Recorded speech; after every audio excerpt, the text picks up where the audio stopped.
give me one shot here on a blue chip stock, believe me, Kevin, the only problem you're gonna have is that you didn't buy more. Nobody knows if the stock is going to go up, down, sideways, or in circles. What's going on, NBA draft fans? Your boys are back, the Wolves of Ball Street, your favorite draft analyst, the Draft Deck NBA Draft Podcast. My name is Corey Tulba, and I am here, as always, with my co-host, Albert, Garbage Time Gim. Albert, what's cracking, dude? What is going on, everybody? It feels like, I don't know, after the mad dash of the draft and us doing content like pretty much every day, it feels like we've really slowed down. But it's nice. I think we needed a little bit of a break. And here we go. Corey and I are going to be seeing each other in Vegas this week, which is insane. But I'm ready to go. Last pod before Summer League. I'm excited. Yeah, we slowed down, but we still made sure we put out pods every week. And the content is going to be coming pretty rapid fire next week. As you mentioned, we will be at Summer League, but not just you and I. Tyler Rucker, Nathan Grubel, Nick Agard-Johnson. I think is that the whole crew? It's the whole crew, right? So we're going to be filming a ton of Summer League content. We'll be scouting the games in person. We're going to be doing live podcasts, reactions, just a whole bunch of really fun stuff that we'll be bringing with you. So the content is about to fire up. And today we are going to preview the NBA Summer League, and we're going to talk a little bit about the NBA trades and free Tradgency, as I like to call it, because I mean, really impactful. And it actually impacted, even some of the rookies from the last class and that are no longer where they were initially drafted. So let's start out with the Rudy Gobert trade. We'll start out NBA, and we'll start with the Rudy Gobert trade, because this trade seems to is this trade the breaking point for how many picks teams are going to be willing to give up in the future? I mean, just an unbelievable haul that the Jazz got for him, including, some good players and Walker Kessler. And now the Timberwolves are all in. So do you think this trade has the potential to make teams kind of rethink what they're willing to give up as far as unprotected picks go? I don't know, Corey. This feels like, I don't know. I really don't know. I think my answer to this is, it feels like if you've got a group of friends, one of your friends is like really into, let's say, a pair of sneakers that maybe we're not all a big fan of this pair of sneakers, but he decided to pay a lot for said pair of sneakers. And if you were to ask us, hey, would you do the same? The answer would probably be, I don't think so. So I don't know. I think my answer to you is, I don't know. What sneakers are we talking here? Like, I don't know. Are we talking like Grails, or are we talking just like... definitely not Grails? If we're talking about Rudy Gobert here, I think we're talking about like Stan Smiths or something. I don't know. I just don't think NBA teams are gonna look at this trade and be like, hey, let me do the same thing. They paid a lot, Corey. Like a lot for a 30-year-old center who is not the most offensively gifted center.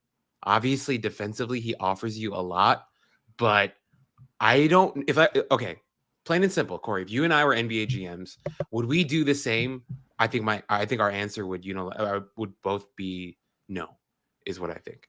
So no, I think it was a huge overpay. I think even anybody who would be in on the trade would have to say that it was an overpay, right? And there are, I think, legitimate reasons to trade for Rudy Gobert. I was a proponent of the Bulls potentially trading for Rudy Gobert. And the big contention for Chicago fans was, are we going to include Patrick Williams in this deal? Like, obviously, Vucevic's salary, moving him out, Patrick Williams, and then, whatever. The Bulls already traded out some of the picks in the Vucevic trade. They do have Portland's pick potentially next year, lottery protected. So they have some draft capital to move around. But it was like, are we going to give up one pick and a pick swap plus Patrick Williams? that was where the split happens. Like Patrick Williams is in Yeah. the deal. Maybe we give a couple of picks, if not. And Patrick Williams is, far from a sure thing as far as like an impact guy at the NBA level. He had a nice rookie year. He got hurt, thanks Mitchell Robinson, early in his sophomore season, and came back and looked pretty similar to how he did as a rookie. So this is a big year, but that was kind of where it was like, this is what we think Rudy Gobert's value might be, and that's what I kind of thought teams would be bidding against. And to get what is the equivalent of 2023, 2025, 2027 picks, unprotected, top 5 protected, 2029. I mean, Walker Kessler, plus the contracts that are going that way. What a haul. And I where do you think Minnesota is now going to stack up in that West? I have Phoenix no idea. will still be there. Yeah. Dallas took a hit, Right. which we'll talk about. Mm-hmm. Memphis, I mean, they're still going to be there. They're probably going to get better. Jaren Jackson might, miss some time early on, but that team's depth is unbelievable. Golden State's still there. New Orleans. Denver is going to be healthier this year than last year. They're going to be there. New Orleans, potentially with Zion back. I mean, are the Timberwolves even a top 4 lock? They might be. I don't know. They might be, because Rudy Gobert's defense is that good. Anthony Edwards might make a leap. I think people almost underrate D'Angelo Russell now. I think he's a fine basketball player, just overpaid. Jaden McDaniels, good young player. They have pieces, on this roster. So I don't know. I mean, top 3, like where can you pencil them in? I don't know. I feel like top 6 is fine. Yeah, I wouldn't be. I don't think, this is just me personally, I don't think I'd be able to say like, hey, top 4 lock. I'd feel way more comfortable being like they're a top 6 team. Also, like, I don't know, people might come for me for this, but like, I feel like the Kings are going to be competitive this year. Shouts to Nick. I do too. Yeah, I really think they're going to be competitive. And it's not like me overreacting to what Keegan's doing right now. The Clippers, they could be a title favorite potentially. I love the Clippers roster, actually. And they added John Wall, who hasn't played in a couple of years. But I mean, yeah, man. Portland's going to have Dame back. Exactly. Well, they got Jeremy Grant. Like, I think they'll be competitive. I don't know if they're a lot. I don't think they're a lock for the playoffs. And then we even mentioned the Lakers, right? Yeah. LeBron and Anthony Davis have to at least be in the conversation. I'm not high on the Lakers. I don't think they're going to make noise or anything, because I was not a big fan of their free agent signings. But I mean, part of me thinks that everyone's freaking out because all the draft capital, which is insane. And if it doesn't work out, it could look like, a truly like Hall of Fame worthy heist. Yeah. But a piece of me thinks maybe too that there's a little bit of overthinking going on, sort of like when the Bulls signed DeRozan last year and everyone's like, DeRozan's washed. This isn't going to work. Yeah. And until Caruso and Lonzo got hurt, the Bulls were really good and the pieces fit better than you thought. Yeah. Chris Finch is an awesome coach. Rudy Gobert is a Hall of Fame type of, defensive anchor. Karl Anthony Towns is a all NBA caliber player. Anthony Edwards is probably going to be an all-star next year. They could be the number 1 team in the West. They could be the 6th team in the West. The variance there is going to be unbelievable. Part of me is higher on them this year being a really, really, really good team. Yeah. Yeah. I mean, like you said, the size is there. Some of the pedigree is there. I mean, Karl Anthony Towns is an extremely gifted offensive player, obviously, and having a defensive anchor in Gobert there. And for all of D'Angelo Russell's faults, he's still a good offensive player who can go get you a bucket, who is a very gifted passer when he's inclined to. Where he struggles defensively, of course, now he's got this monster backing him up. So that's great. I'm with you, man. But at the same time, Corey, we also rattled off a ton of Western Conference teams that we think are going to be just as good or better. So it's hard. It's really difficult to be able to say like, hey, they're top 4 luck. As I mentioned, like I've mentioned the Clippers a lot on this pod before too, and that's a team that I really, really like, and I think they're going to be pretty damn good next year if they're healthy, especially Kawhi and Paul George. The Nuggets getting their studs back, right? Hopefully, in Michael Porter and Jamal Murray. So there's a lot going on, and in my opinion, I thought the Warriors got better too. And I think the Warriors will be better because we're going to get Clay that much farther from his injuries. They added DiVincenzo. They have their rookies in year 2 and 3 with the class before that with Wiseman as well. So and also the Grizzlies made a nice run in the playoffs, and they should be looking better. And they had a really strong draft. So yeah, I'm with you, man. I don't know. I really don't know, but clearly Gobert is a good player to add to your team. He absolutely is. And that trade set the market for the Kevin Durant sweepstakes. Yeah. Which is probably why I went silent, Corey. I mean, this trade sets the market because if Rudy's going to fetch 6 first-round picks, then Kevin Durant should fetch 10. 15, or 20, like, I mean, the Durant thing is not shocking. The Brooklyn thing has been a disaster. Nobody, I think, could completely be like taken aback by this. Right.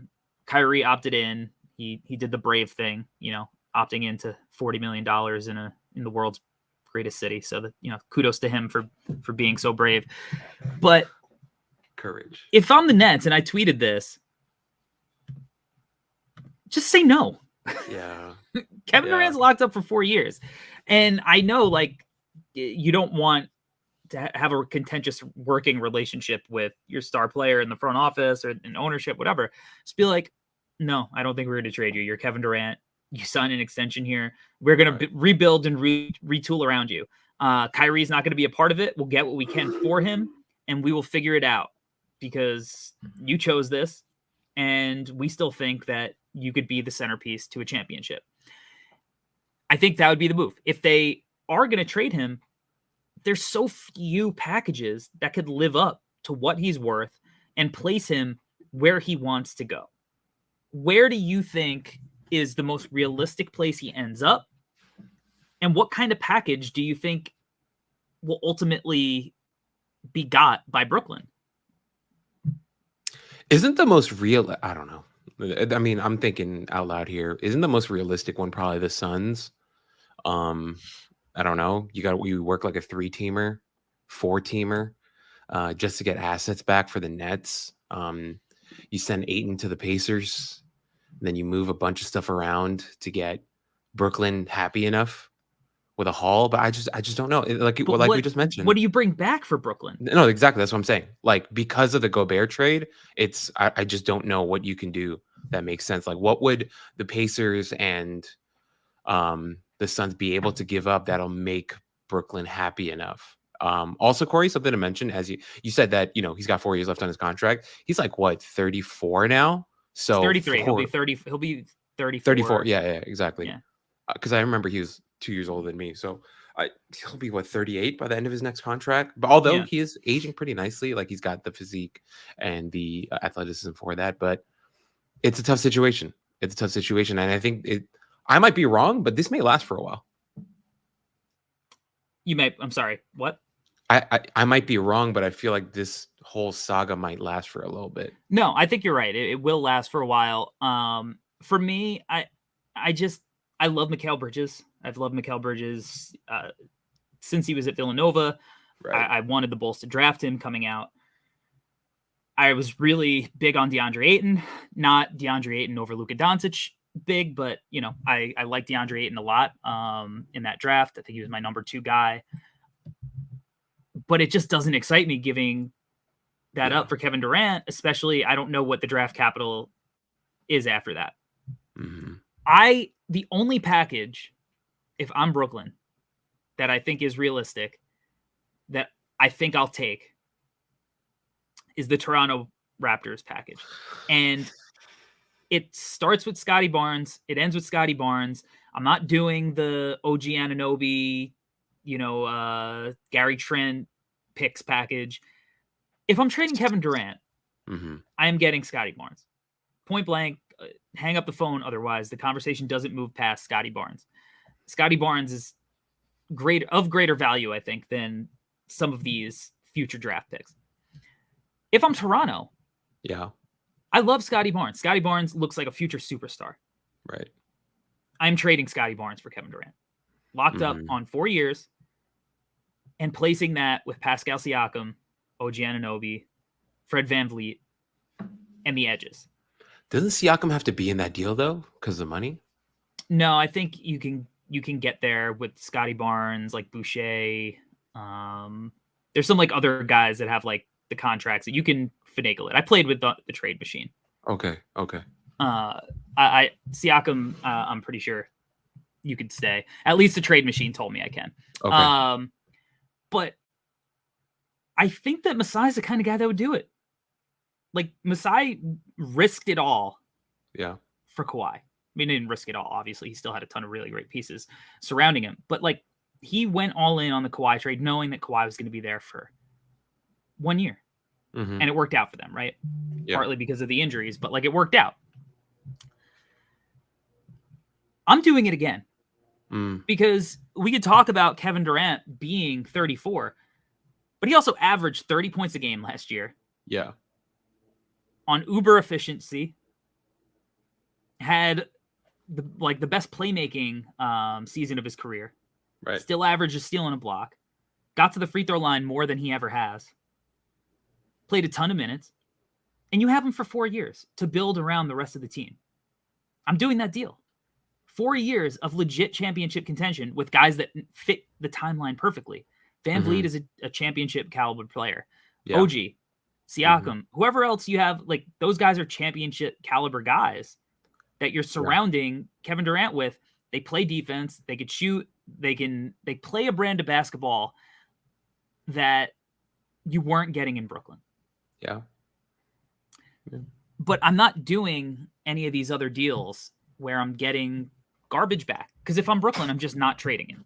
If I'm getting like, Mikal Bridges is the one piece I get. Ayton went somewhere else. I don't mean, if he goes to Indiana, who comes back Brooklyn's way to make that work? I don't know. Yeah. This went kind of under the radar, Corey, but I know he's not like he's not going to change the game or anything, but Toronto also picked up Otto Porter Jr. out of nowhere. And he just won a title with the Warriors. So you put him next to OG and those guys, and he's giving you a couple minutes off the bench every night. He still offers defense and shooting. That's fun. It's fun, but I just don't know. I don't know if that'll happen. We'll see. What do you think? It's going to be interesting. It's going to drag on. There's no, you can't rush this thing. Yeah. Maybe we're wrong and it happens, as we're recording this or next week or while we're at Summer League, who knows? Maybe teams get together, while they're at Summer League, hammer it out in person. But I think it's going to drag on because he's an all-time great player. Like this is a top 10 player of all time that you don't have to trade. Right. It's this thing of like player empowerment, but to what extent does that power reach when you're on the books? What did you think of the on a lesser scale, the Sacramento Atlanta Kevin Huerter trade? So that's so funny. I actually had that trade in my notes, and I wanted to ask you because considering the trade that they made for DeJounte Murray, I thought Huerter might have been like a really good guy to have, there in their lineup because of his shooting. But at the same time, Corey, I also don't mind the haul that they got back because I've always loved Justin Holiday and Mo Harkless. You got two long wings who are going to offer you a lot defensively, especially Harkless.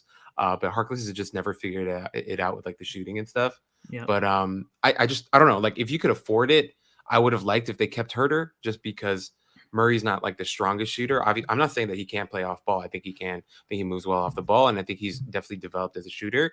But having a guy like Huerter at 6'7" to space the floor with your two ball dominant guards, I thought would have made sense. But maybe it was a money thing. I don't know. Obviously, I'm not in the Atlanta Hawks front office. But I mean, the Kings think it makes sense to have him spacing the floor for their two ball dominant guards.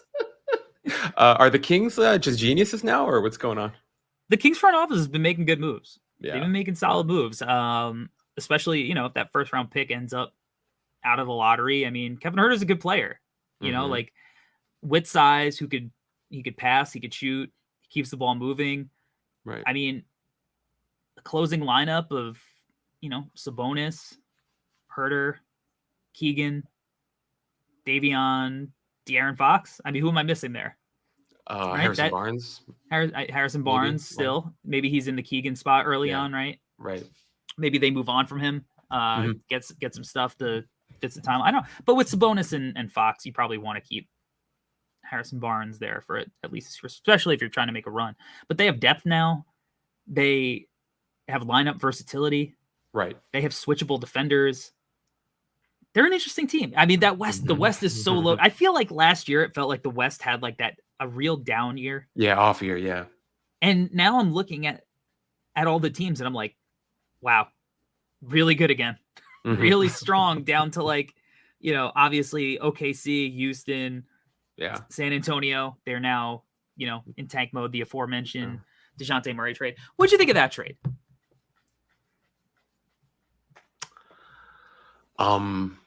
This is just me. This is just me. I thought they could have gotten more Really? somewhere else. I don't know. Like once again, it's just me.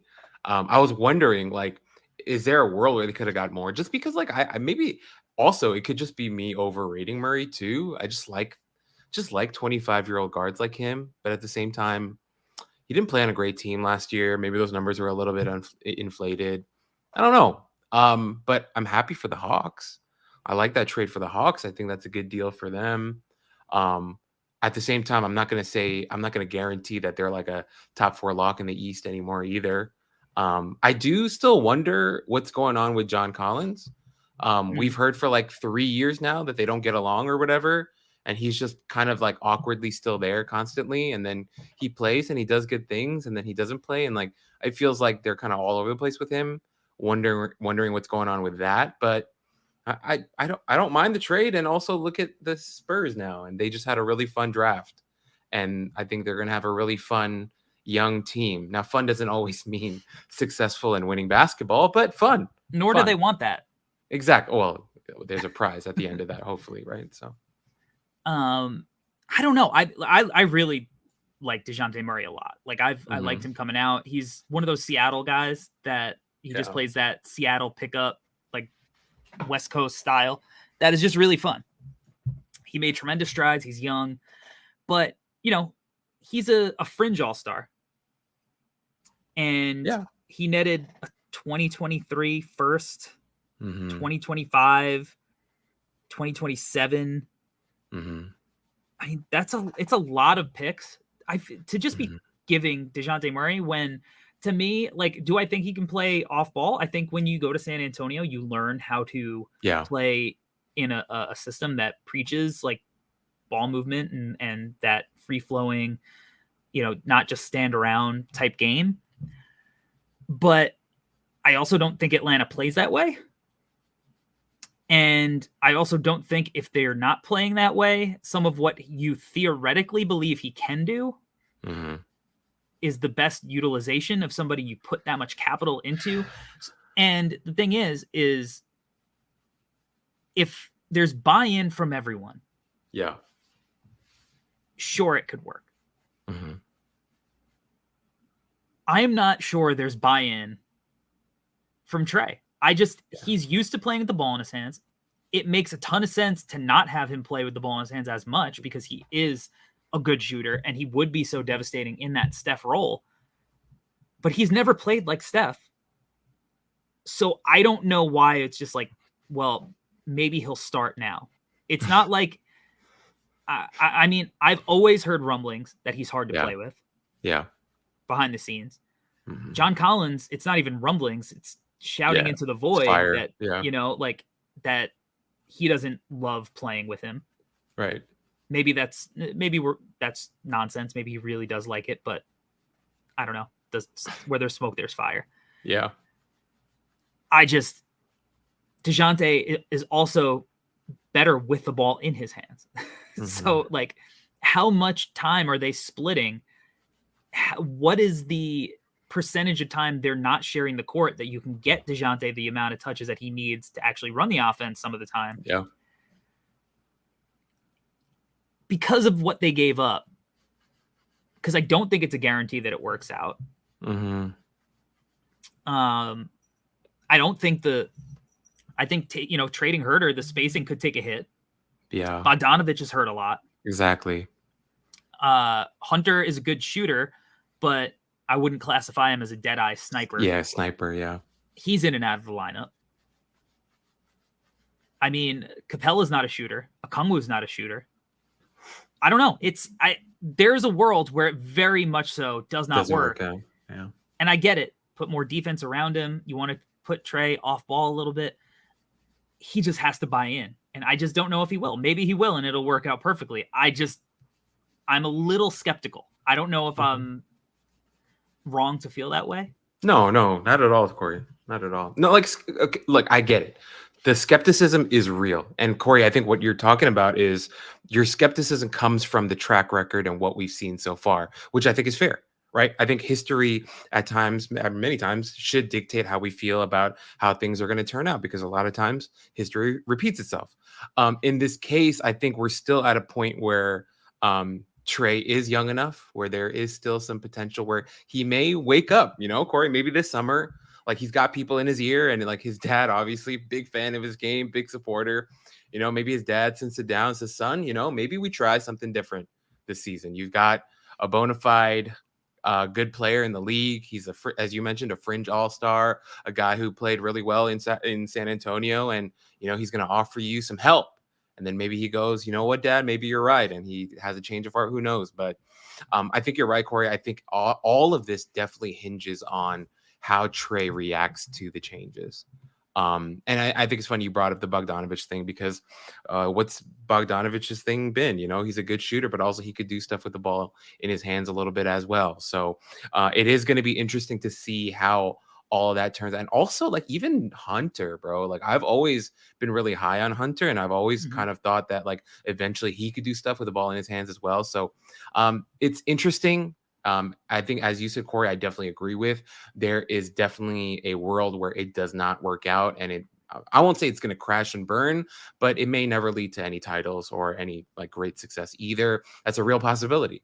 But at the same time, if it does work out and Trae does decide to, as you mentioned, play a little bit more like Steph, learn to play off ball a little bit more, run off screens, blah, blah, blah, then this could be a really interesting experiment because of the juice that DeJounte Murray has with the ball in his hands. It could work out, and they could be back in the top 4, but I could also see them being in the play-in spot. Right. Yeah. And I mean, I hope Bogdanovich stays healthy. I love Bogdanovich's game. Same. I love it.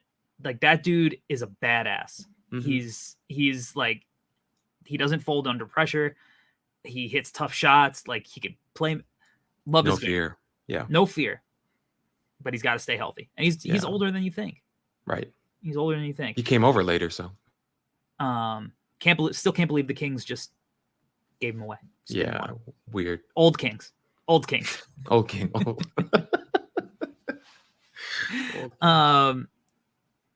What did you think of some of these free agent signings? Okay, so I had some thoughts. Obviously, more recently, people are talking about what the Celtics did. This is just my opinion, Corey, but all the excitement around the Celtics picks, like, I get it, but I also am very worried for them, because a lot of times these teams, when they're one step away, right, they get that close to winning a title, they're 2 wins away from winning a title, and they go into the offseason, they're like, we're going to ramp up. The theoretic effect of Malcolm Brogdon and Danilo Gallinari versus what they actually will offer might be two very different things. And we all know why, right? Mr. Brogdon, Malcolm Brogdon, has always had trouble with his health. Danilo Gallinari is another player who earlier on in his career, in the middle of his career, struggled with a lot of health issues, and he's clearly lost a step. Gallinari's been in the league a very long time now, right? I think there's a world where these two additions that Celtic fans are very excited about, and they should, I understand, like adding Brogdon to what you already have is a fantastic idea. I think the idea is great, but the reality of those two moves may not bear as much fruit as Celtic fans think they will. what I've been thinking. Obviously, the Bulls picking up Dragic, I think that's a really savvy, smart move. Having Dragic come in with Dale and Terry as kind of backups to, Lonzo and his health history and Caruso as well, I think is interesting. I have more, but let me stop there and give you a chance to kind of talk about those. Yeah, I mean the Bulls are pretty easy. Like I actually really like the Dragic trade. Yeah. One of my friends, he texted me like, "Your dream 10 years later," and I was like, yeah, pretty much, but better late than never. Yeah. I like it. It's good depth. He offers something different from that spot that the Bulls have. Right. And I think just from a playmaking perspective, I'm in. With Terry, I also think he's going to play a lot of wing. Oh yeah. So I think he could find minutes, even though there's a log jam. The Drummond signing I actually liked, but a lot of Bulls fans were like, because Gallinari seemed to be between the Bulls and the Celtics. That was kind of the rumor. And I was like, I'm in on Gallo. The Bulls need guys like his size, but I'm like, they need defense from that spot. And Gallo's not going to offer that because he's old man game, right? Yeah. Like he's just not going to be able to, the amount that you have to move in the new NBA and rotate and like close out and X out and pre-switch and like there's so much movement defensively that it hurts a guy like Gallo. Right. He's still going to be a great offensive weapon, I think, for the Celtics. I think the spacing, the shot making that he brings, he could have his moments, but there's going to be times he's not going to be able to play in the playoffs because teams will try to pick on him. Exactly. Brogdon, I mean, obviously it all goes back to his health. He's a really good player. Right. And as a bench player, he's probably, you can't really get much better. You can't get much better than him as a bench player. He's a sniper, 50, 40, 90 type shooter, smart player, long, strong, switch up and down. I mean, him and Derek White coming in off the bench. I mean, it's exciting. Really, really good stuff. The Celtics are, I think they should be better. I think they should be better because those minutes, I like Peyton Pritchard. You've always been a big Pritchard guy, but Brogdon's just a better NBA player, you know, even if Pritchard has his moments. But I do think that Gallinari, I don't know how it's an upgrade to me, probably over Grant Williams. I'm not a Grant Williams guy. Neesmith, who's not really getting time. Right. Yeah. But there are going to be times where you just can't rely on him. And I mean, Jalen and Jason Tatum are going to be playing 40 minutes in the playoffs. So I don't know how many minutes you need Gallo to go out there for, but he's old. He's an old guy. And we've seen year after year that it's like when the buyout market hits and you're like, oh man, who's going to these buyout teams? And it's like some old guy who used to be good. And then it never matters. This is like, I think Gallinari could be the free agent version of that, where it's just like, all right, it was cool in theory, but he's just maybe on the wrong side. But as far as like some of the actual signings outside of Gallinari, Jalen Brunson, let's get after it. We waited. Where are you at with the Jalen Brunson trade? You're a Knicks fan. Yeah. With the Jalen Brunson signing, rather. Well, we finally got our point guard after years of Jose Calderon and Torrey Murray. I really had to dig deep into my memory to be like, yeah, Torrey Murray was a guy that Knicks fans were kind of excited about at one time. But it's rough. It's rough. But what I mean by rough is that it's been a rough time as a Knicks fan. We haven't had a legit point guard in some time. Raymond Felton. I actually enjoyed Raymond Felton a lot, although people may give me crap about it. Going back to Charlie Ward and Chris Childs and Moochie Norris, we have a long lineage, Howard Isley, of guys who are just meh, and here we get Jalen Brunson, a guy who I like a lot. And if anything, his contract came in lower than what people are expecting. 4 years, 104. People were saying, like, are they going to give him 110? Are they giving him 120? And 4 years, 104. I'm okay with it. I feel good about it. I feel happy about it. I'm not freaking out. And I'm excited. What's like that's average annual value of $26 million a year. And I get it. And I'm sure you've seen the tweets, Tori.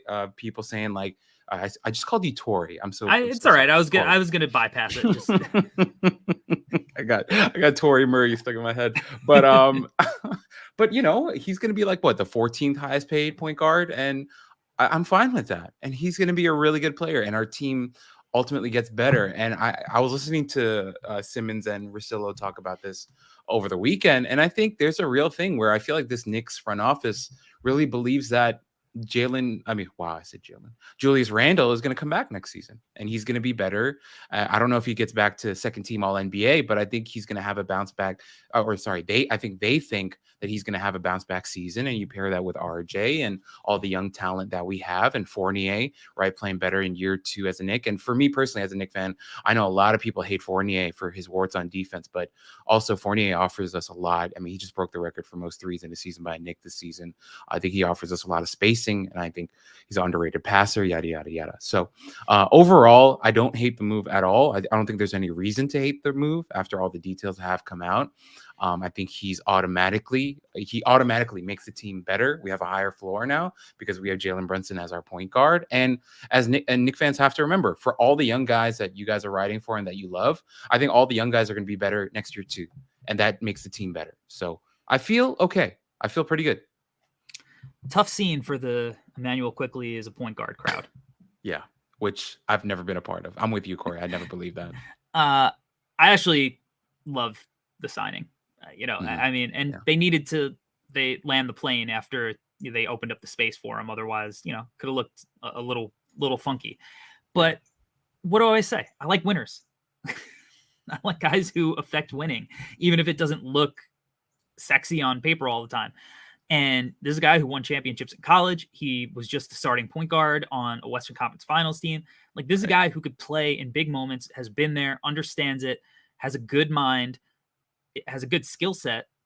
He doesn't necessarily fit that prototypical, like, big point guard with size that you want, but he's managed to, with IQ and craft and feel, like, he doesn't necessarily need that size. Right. I think that he is a guy that's going to help piece together a lot of interesting lineups for the Knicks. Like, I am really looking forward to like the Jalen Brunson, Grimes, RJ, like, and then, either Julius or Obi and Mitch and Hartenstein, like, bouncing back in the front court. And that was a really savvy signing too. Yes. So, I mean, and also potential all lefty lineup at some point with a few moves, which would be really funky. But I don't know. Jalen Brunson, he could shoot, he could pass, he can get in to the paint, make the defense move. He's got a good floater. He's got good touch. And it's not a ton of money. Like, when you look at what he's making, would you say it was like 26 million annual? 26. Yeah. I know it sounds like a lot, but you have to look at the percentage of the cap. You can't look at the per year number. Like, some guys in the NBA are going to make $50 million a year. This is when the league does well, the salary cap goes up, max salaries go up. Jalen Brunson, that contract is not going to look terrible. It's not like Jalen Brunson is 30 and he's small, right? Like, his trajectory is pointing up. I think that he's a guy who can handle the pressure. He understands. He's played at the Garden plenty, Big East kid. Right. He knows what the pressure of New York is. He's the exact kind of point guard that would thrive under Tibbs. Like, this is a guy who, like, got the best out of DJ Augustine and Nate Robinson and John Lucas III as these short, buckety guards who could kind of play make a little bit. But, like, Jalen Brunson is like the ultimate version of that. Right. So I really like it. I think he's going to help the Knicks be competitive next year. And conversely, I look at the back end of the East and it's like, who knows? Brooklyn could be out completely. Like, if they trade Durant, even though they're going to try to stay competitive, right? Because there's no point in them tanking. So they're going to try to get competitive pieces, but they could be out of the playoff picture. Atlanta, they could be, we just talked about them. Who knows? They could be in the play-in, or they could be, top 6. Wouldn't be shocked either way. Cleveland, you'd expect them to be a little bit better, make that leap. Rubio's coming back. Charlotte, probably going to be worse. I have no reason to believe that Washington or Indiana, Detroit or Orlando are going to be much better. You know, even though they got great pieces to build upon, like not for next year. So, like, New York has a very viable path to the playoffs. Yeah, for sure. Like, I think they should be a play-in. Like, at the very least, they should be one of the play-in teams. And I think that Brunson's the type of guy who maybe doesn't get the headlines like a Trey would, but I think he's going to have a tremendous impact on the Knicks and winning. And it's not like the Knicks were terrible last year. Right. They had a down year. They still won 37 games. Yeah. You know, the young guys should get better. I think they should be in roles that better fit. Derrick Rose is probably going to be healthy, and now you have him coming, you know, back as your backup point guard. He was very impactful when he was healthy for the Knicks the first time. I think the Knicks can be pretty good. Yeah. Yeah. Really quickly, Corey, like I love what you threw in at the end of Derrick Rose, because I know Knicks fans really want Quickly to have like all these reps with the ball in his hands, but we have to remember that Quickly played really well next to Derrick Rose in that first season. And I think Derrick Rose being out for most of last season had an effect on Quickly's play as well, although people may not want to admit it. And so getting Rose back, hopefully healthy, to play with Quickly in that second unit, I think is a lot of fun with Grimes, as you mentioned. Hopefully McBride gets minutes this year. He gets better.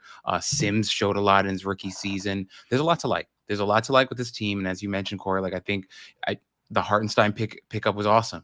I like him a lot. He's a really good passer of the ball. I don't think we should trust that he's going to be some floor stretcher. Like I know he hit some threes last year, but I don't think that's really his game.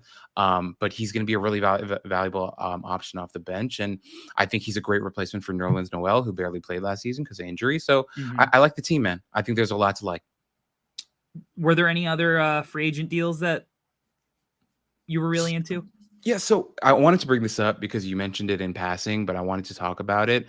There are two things. So the first thing that you didn't mention that I want to talk about was I really love what happened with the Warriors. I thought they brought back Looney on a really great contract, like a very fair, really team-friendly contract, right? I get losing Gary Payton sucks, but bringing in DiVincenzo as a replacement, I thought was phenomenal business. And they got him at a really team-friendly contract as well. I love DiVincenzo, man. I freaking love DiVincenzo in college. Like I this is just me, but I really thought he was going to be like amazing in the NBA. And obviously like I was off by a lot, but I still believe in DiVincenzo. I still like the stuff that he can do with the ball in his hands. Obviously defensively, he's going to offer a lot. And so swapping out Gary Payton for Dante, I thought was a really savvy move by the Warriors, and they deserve even more flowers after the draft that they just had.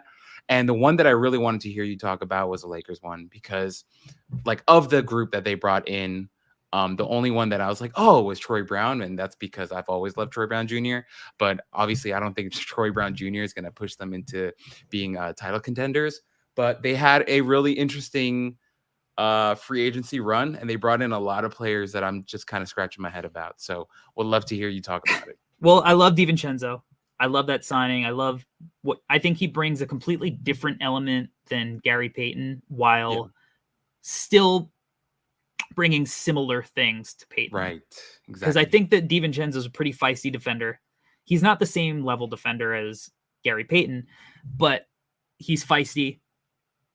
Another winning player, right? That has been there. He's going to a championship culture.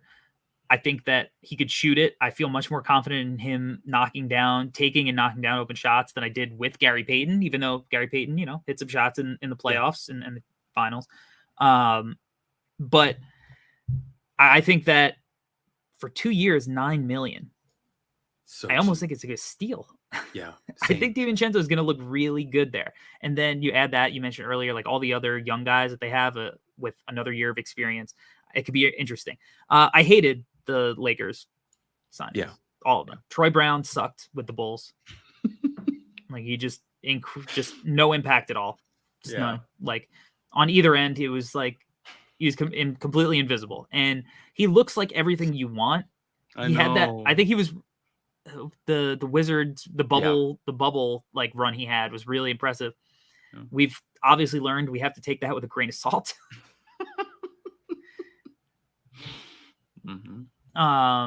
Lonnie Walker's a guy I like. Like I still believe that in the right situation, he could find a niche, a role. The Lakers are not it. Exactly. Toscano Anderson. He's fine. Exactly. Damian Lee's fine. They're a train wreck. And ultimately, I don't know. It seems like the NBA just always finds a way. Like Kyrie will make his way there for Westbrook, and it will be like, I mean, maybe it implodes, but it probably won't. I don't think it'll be good enough to win a championship. Granted, if the Nets do that, they're insane. But yeah, I didn't like the Lakers summer. Yeah, no, I agree. I love and they started off the Christie trading up into the draft, getting Christie. Good move. But yeah, the rest of the stuff, and I mean, it wasn't a good allocation of their money, in my opinion. I agree. I will say that I think Damian Lee ended up on the Suns. Okay. Which I don't hate for the Suns, I guess, but I mean, Damian Lee also is not gonna move the needle that much. So yeah, it is what it is. Yeah. I kind of like. I know some people thought the Simons extension was a little pricey. I kind of think it was pretty good value. Yeah. I mean, $100 million sounds really expensive, but again, when you're looking at percentage of the cap, like if Simons keeps ascending, he's going to be on a value deal. Yeah. Like this is almost. It feels a little bit similar, and I don't know if Simons is going to get to this level, but it feels similar to when the Kings signed Levine to the deal that the Bulls matched. And like Levine's been on a value deal, but Levine was coming off the ACL injury. Yeah. He didn't have like a super efficient year with the Bulls when he came back. So you were kind of getting this bargain contract for him, which many people thought was a gamble at the time. But you're getting him in his best years, like as he's on the upward trajectory, and the Bulls just signed him to, a $213 million extension. Right. I feel like Anthony Simons is on that same trajectory where like he got really good. He was really good last year. Like that kid, he's shifty. He can create his own shot. He's a really good shooter, super athletic. I don't know if he's going to win you games right now. Right. Maybe with a healthy Dame, maybe, another year, another summer of improvement. But I don't know. I really, really liked that contract. And I feel like I'm on an island there. No, I definitely agree with you. And they're gonna have him for his best years, age-wise too. Simons is still really young. If you can believe it. He still looks really young. I know. It's just he's been in the league forever, it feels like. And so I get it, man. I think it's a good signing. That team overall, like picking up Grant too and Shaden Sharp and blah blah blah. Like they're gonna be something. Nurkic deal was a little pricey. I agree. No, I'm so happy you said that because I was just gonna say like that's a lot for a guy who how do you feel about Nurkic? I think Nurkic is fine, but I think Nurkic is really good. But he's another guy who can't stay healthy. Yeah. And he's a center. Yeah. So like you need to be able to move. You're playing, the most impactful defensive position on the floor. You got to be able to move a little bit. And I think that it's pricey. Now, 4 years, 70 million, you break it down. It's not like end of the world type money. It's good contract filler money in a trade. But a little pricey. Like I'd rather have Mitchell Robinson at 460, who also can't stay healthy, but like, he got less money than Nurkic. So, or you sign Hartenstein, who, for a lot lower of a price tag. Yeah. I didn't love it, but I do like a lot of the other moves that the Blazers have made. Yeah. But overall, I think so much has happened. And the wild thing, though, is, Corey, it feels like so much is yet to come. So we're going to have a lot to talk about. We are. We'll close it off. I mean, not much to say. Morant extension, Zion extension, Jokic extension, Beal extension, Garland extension, Levine extension. I love that for you guys. Yeah, me too. And he it was a little scary because it was one of those things where it was like everyone was like opening a free agency, Levine is going to agree, and then it like didn't happen until the next day. Now, I mean, it got to a point where there was no money left on the table, so I was like, all right, I don't have to panic too much. But I'm like, maybe you should be a little bit more scared than. But it worked out in the end. All right, let's transition over to summer league stuff. Outside, of the Knicks, and for me, the Bulls. Who's the team you're most excited to watch in Vegas? Okay. Damn.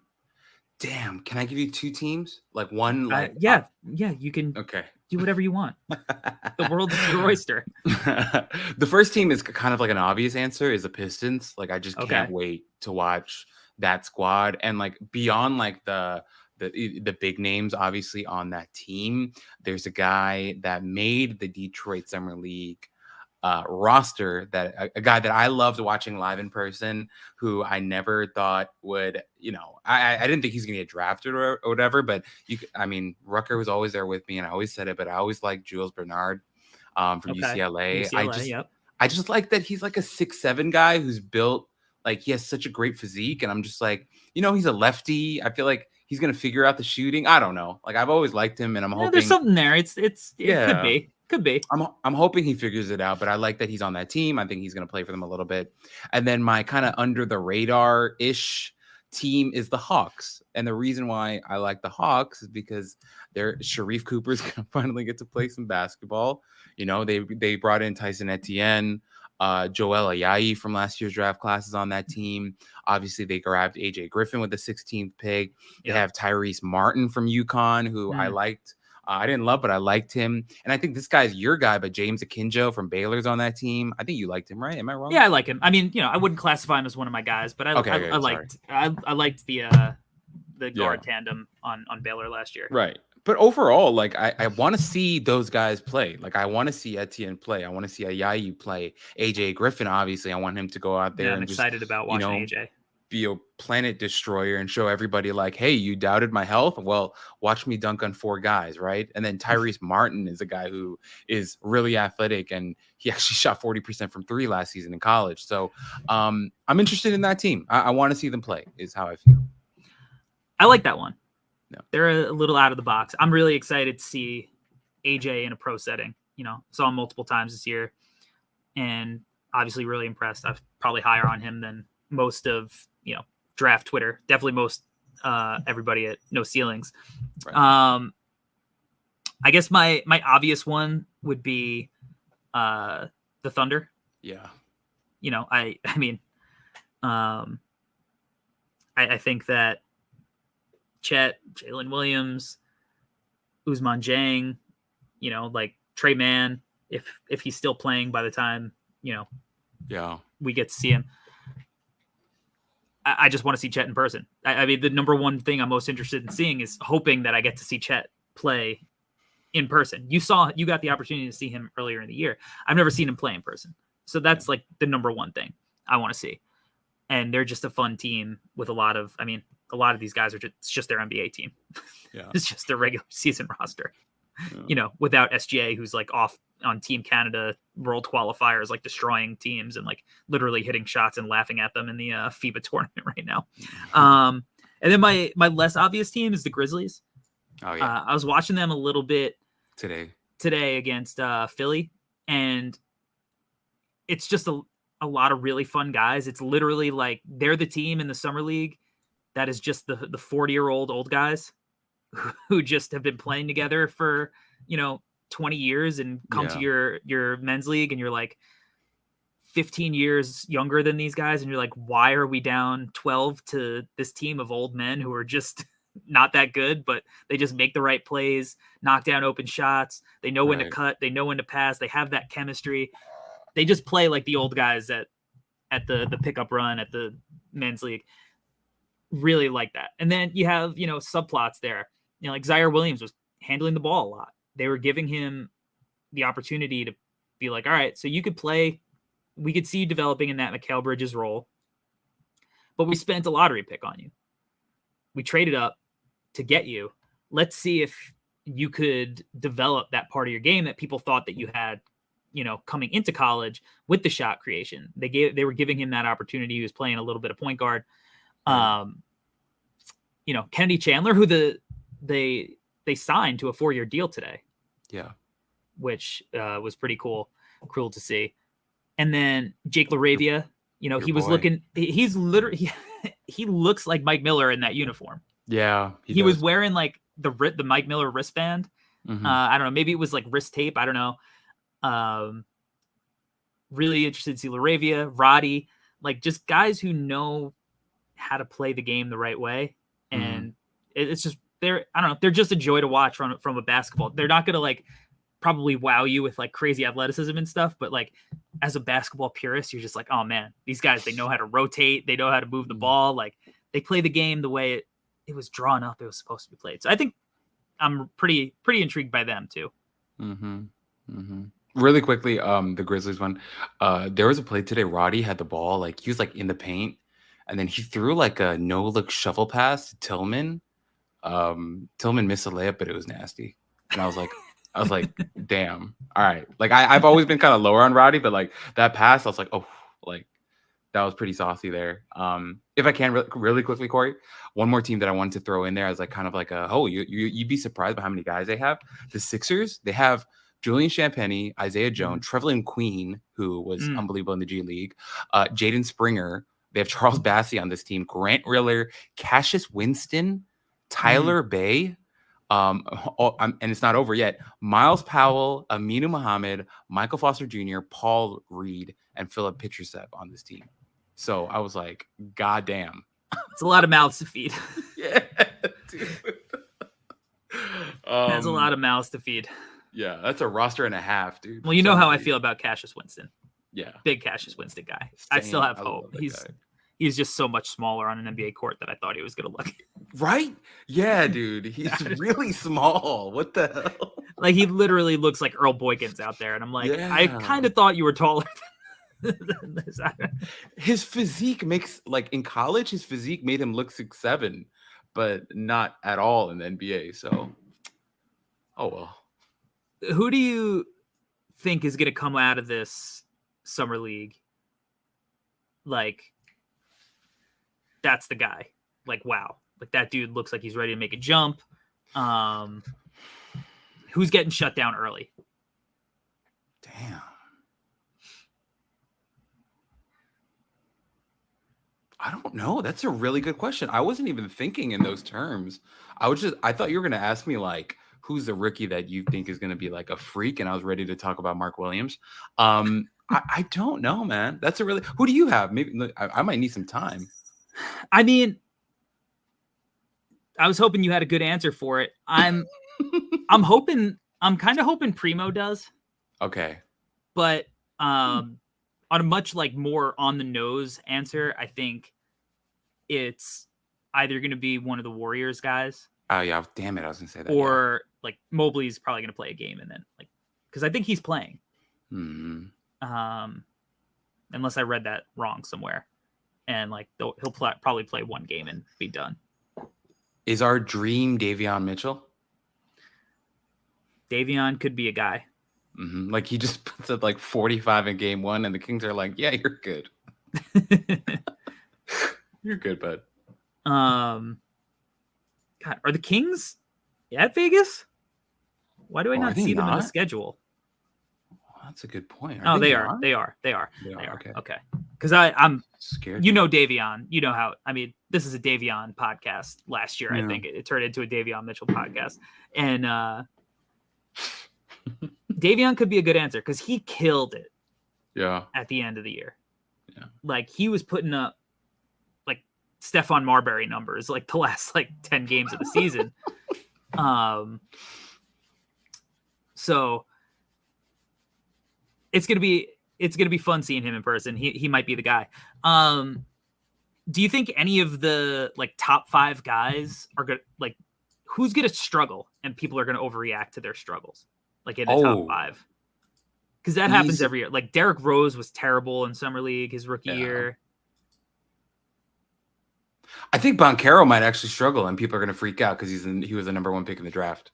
I'm hoping he plays really, really well, but I think there's a world where like his shot just doesn't fall, and then like maybe he like tweaks an ankle or something, and then people are just like, oh, first pick in the draft. They didn't bring him in for workouts, and look what he does in summer league. And you can already hear Skip Bayless and people freaking out on TV. I could see that happening. Of course, Corey, I think all of us in the back of our minds, we are worried that Chet may struggle, and then everyone will bring back the skinny stuff, which will be so freaking annoying, would be whack. I think Jabari Smith may actually just destroy people in summer league. Like, I actually think there's a world where he goes absolutely nuts and people overreact to that in a positive sense. I don't know, but I think there's a world for all top 3 guys where things can get a little wonky here. I think Jaden Ivey is the guy who might struggle. Oh, yeah. I don't know what it is. Like, because I feel like Paolo is still going to be able to impact the game around the basket, offensive rebounds. Like even if he's not knocking down 3-point shots, he's probably going to bully his way into like 15 points if he plays enough minutes. True. Ivy could be the guy who just like is going too fast, like having trouble adjusting to the speed where everybody's like a little bit faster than they were in college. So his speed, which is still like way faster than everybody else, but it's his rhythm's thrown off a little bit because everybody's a little bit more athletic than he's used to.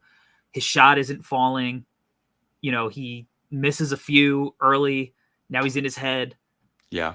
Ivy could be the guy where you're just like, man, not the guy everybody thought was a top 3 pick. And then, obviously next year he's playing with Cade. He's playing real NBA offense. He, might look better coming in as a rookie than he does in summer league. But I don't know. I feel like Ivy might be my guy who I think might struggle a little bit more than people think. And really quickly, I think Mathurin might really struggle with his shot. Well, you've always been if Mathurin is awesome, we're gonna have to do an entire episode of you just apologizing to him. I like Mathurin. I think we need to, like, when we get we hire a social guy for No Ceilings. Yeah. We're just gonna have to have them go through all of the episodes from the season 2 draft cycle and just clip together all of the times that you're like, I don't know about Mathurin. You're probably right, Corey. I probably said it way more than I realized. What do you want to see from the Summer League Knicks? Ooh, what do I want to see from the Summer League Knicks? Okay, I'm hoping for a lot of Quentin Grimes, just like heat check moments. I want a lot of it. I want MJ Walker to play a lot because he's a guy that I really loved on the Knicks Summer League roster last year. Some of our listeners probably like, who the hell or what the hell is an MJ Walker? But he's a guy I really liked in Summer League last year, and I wanted him to get a shot. Obviously, Trevor Keels, I want to see what's up. A guy that I like, but I want to see him play, obviously, in a more NBA context, see how he holds up. I think he's going to be a good enough shooter. So I'm excited for that. Obviously, Jan Montero, excited for that. Jericho Sims has been working out in Dallas with Julius Randle and Farron Hunt, what's the connection here? Why does he continue to be on this team? Same thing goes for Amir Sims. I'm like, why are these guys always on the Knicks somehow? I'm kind of tired of them. Amir Sims can please just go away. There's nothing that Amir Sims does on an NBA court where I'd be like, yeah, NBA player. I'm good. Like, we've seen enough. I think he should go play internationally is how I feel. But my biggest thing is I want to see Grimes and McBride and Keels like just kind of pop off and have fun. Like, that's my biggest thing. Like, that sounds so corny, but I would like to just see them like be loose and free and just do all kinds of stuff. Like, I'd love to see McBride played so well in the Summer League last year. Would love to see more of that. Him just like really attacking people defensively and offensively. So I think that's my biggest ask is for those guys to have fun and Montero to get some run as well. The Knicks are actually a sneaky, like, I'm excited to see them team. Yeah. Because I was higher on Montero than a lot of people ended up. I mean, I still had him at like back end of my first round, or maybe even he might even have been like the 30th guy on my board. I don't remember off the top of my head, but he's still a guy I'm interested in. I want to see McBride make strides as a shot maker. Right. Really interested to see what Keels we're getting because I've watched him have the most impressive prospect game that I saw live, and also one of the least impressive prospect games I saw live at the beginning and end of the season. I'm a huge Quentin Grimes guy. I think he should be the Knicks starting too. Unless the Knicks are going with the RJ Cam Reddish 2-3 lineup. Like I think Grimes is a more important part of the Knicks rotation than Quickly ultimately is. And I like Quickly. So they got a lot of guys I'm pretty interested in watching as far as guard play goes. Very underwhelmed by the Bulls summer league roster. Io's not playing, which little bummed about. Excited to watch Dalen. Yes. Really excited to see Justin Lewis.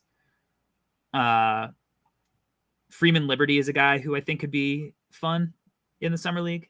Yeah. But a little underwhelmed by the Bulls, to be completely honest. Just excited to see, Dalen and Justin Lewis mainly. Are you not excited about old man Sindarius Thornwell getting another shot? he is there. I know. I noticed that. That's oh god. You need vets, man. You need vets. Clippers legend Sindarius Thornwell. A lot of Bulls fans really are in on Marko Simonovic. Let's go. He apparently came in as a rookie at 215. He's 240 now apparently, so he's putting in work.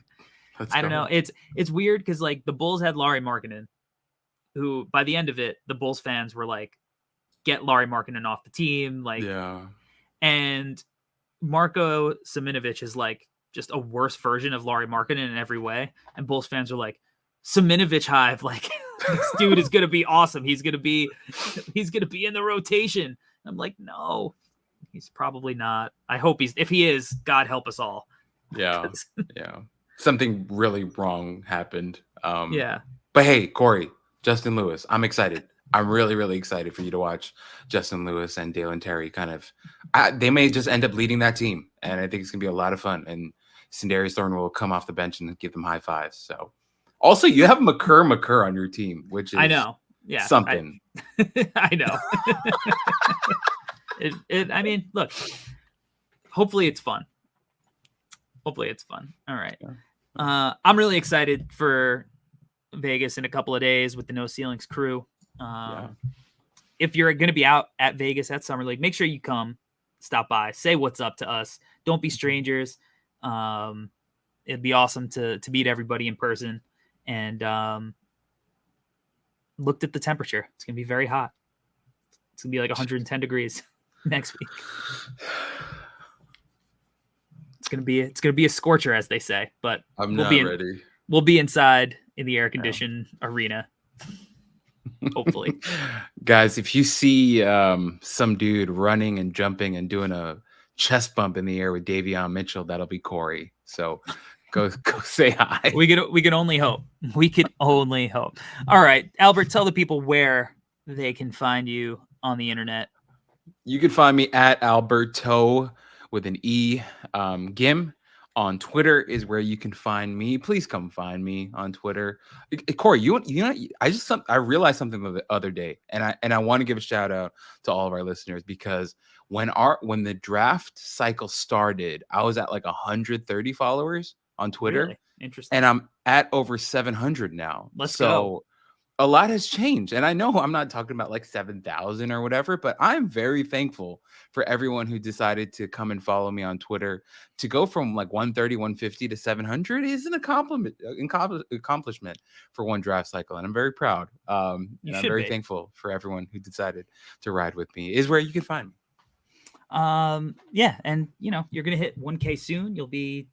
Then you'll hit 2K and, straight up till morning from there. You can find me at Corey Tullaba. Follow No Ceilings NBA on Twitter as well. You could follow the YouTube channel, the NBA Draft Dude, as well as No Ceilings TV. And as always, make sure you subscribe to NoCeilingsNBA.com. It's free. You'll get work delivered to your inbox. It's the off season, so a few days throughout the week at least. But once the season starts back up, Monday through Friday, every morning. Again, it's free. And as always, make sure you're subscribed to the Draft Act NBA Draft Podcast. Rate, review, share, all that fun stuff. We will be back in person at Summer League the next time you hear us. Until then, we are out. Peace. Peace.